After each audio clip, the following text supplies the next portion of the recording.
Do you ever feel yourself shy, holding yourself back, missing out on opportunities, feeling like a shadow of your true self? What if there was another you, confident and unstoppable? This might sound like impossible, but there is actual science behind it. It's called the alter ego effect, and it's more powerful than you think. Let me explain why. In one study, they put two groups of female Asian undergraduates through a math test. Group A was subtly reminded of their female gender, whereas Group B was reminded of their Asian ethnicity, which has a stereotype for being very good at math. And guess which group performed better in that test? You guessed right. Group B, which was reminded of their Asian ethnicity. This study shows the incredible power of self-perception. When we believe certain ideas about ourselves, even unconsciously, it can hold us back. But the good news is, we can also use this knowledge to our advantage. That's where the alter ego effect comes in.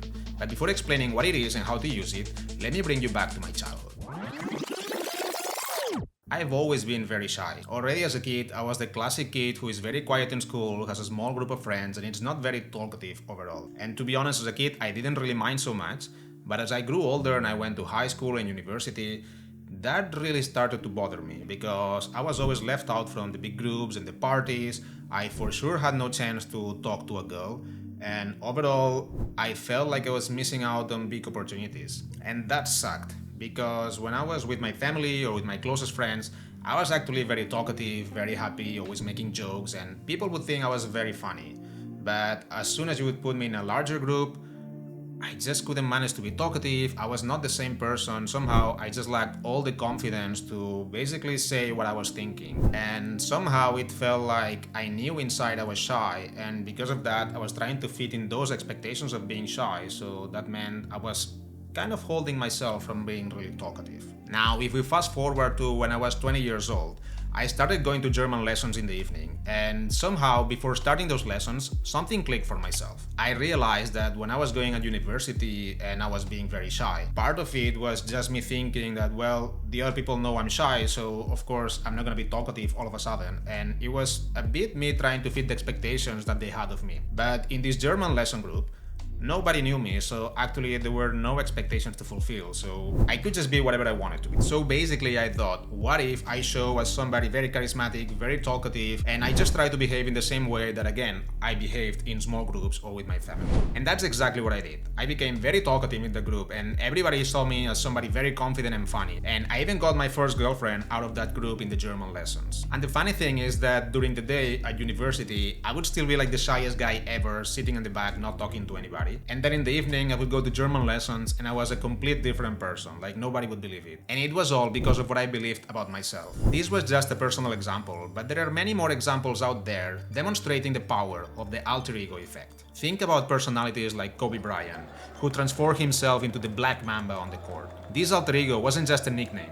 It was a confident persona that allowed him to dominate the game. And same happened for Beyoncé and her alter ego Sasha Fierce, or for David Goggins and his alter ego Goggins, a fearless badass who pushes himself to the max and who has no feel for pain. By creating an alter ego, you can step outside of limiting self-perceptions. It's like putting a suit of armor but for your mind. This alter ego allows you to tap into hidden talents, overcome stage fright, and truly shine. Now you might wonder, how can I craft my own alter ego? And here I have a few tips for you. The first tip is to think, what are the traits that you want to embody? Are you looking for unshakable confidence to lead presentations?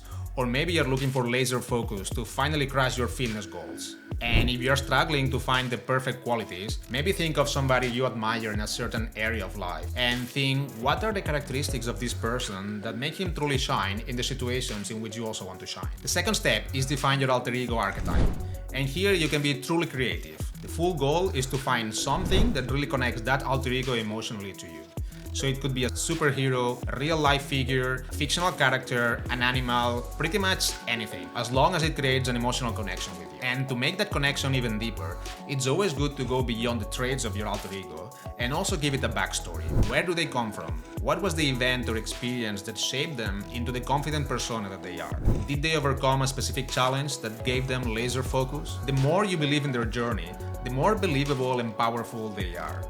Knowing their why fuels your how they will help you achieve the goals in those high-pressure moments like you desire. The second tip is a very powerful technique to tap into the alter ego effect, and I was lucky enough to implement it unconsciously since the very beginning. Like I explained, for a while it felt like I was a different person in the morning at university compared to in the evening when I was going to German lessons. And of course, part of it was the expectations that I had for myself in each environment, because at university I had always been the shyest guy around, so it would be very strange all of a sudden one day to be the most talkative and hyper-confident guy.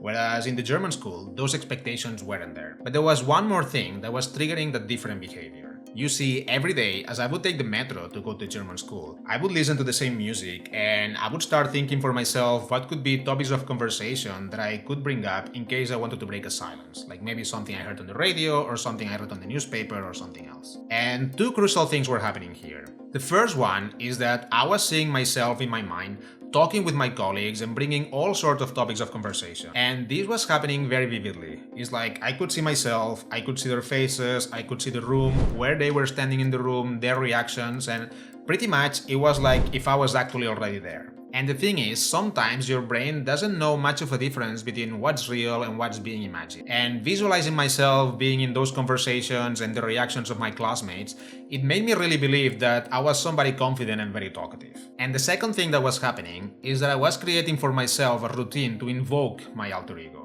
Every day I would take the same metro at the same time, listen to the same music, and visualize the same kind of conversations. And by doing this, I was preparing my mind and body for a shift in state, from the shy me to my confident persona. I mean, think about it. This is the exact same reason why professional athletes have these rituals before competition and practice visualization techniques, because it's all about priming their mind and body for peak performance. There is one thing though that makes everything I said completely irrelevant, and if you don't understand it, it could ruin everything for you. You see, when I started tapping into the alter ego effect, I realized I could not replicate the same outcome in every single environment. For example, when I started my masters, I again invoked my persona and I was very talkative and very confident all around. But eventually, most of my classmates changed, and with that change of environment, somehow I wasn't like that anymore. I was back to being shy and not so talkative. And I also noticed that in a big group of like 8-10 people, I could be quite funny and make jokes and so on. But in one-to-one situations or in a small group with like 2 or 3 people, I was still very shy and not really feeling or saying what I wanted to say. And at first, I used to feel down about it and I would beat myself up on it. I remember I was thinking all the time like, why am I so shy all the time around these small groups, and why can I be confident and be more talkative and be who I really am? And it's true, I wasn't the most confident person around small groups. But at the same time, if you think about it, just hanging out in this small group of 2-3 people was already a massive win for me, because a few years ago, I would not have even been invited to hang out with these people. So how could I be seeing that as a failure? And the problem is that if you only focus on this negative side, you are basically changing again your self-perception, and you can enter this negative downward spiral that can pull you back to your starting position. And there is people who unfortunately do that all the time. They keep on playing these failures in their mind, and they create this reality in which they will never be confident. And maybe for some of you, it's time to get out of that negative process. Think for a second. How would it feel if you would start celebrating every small win?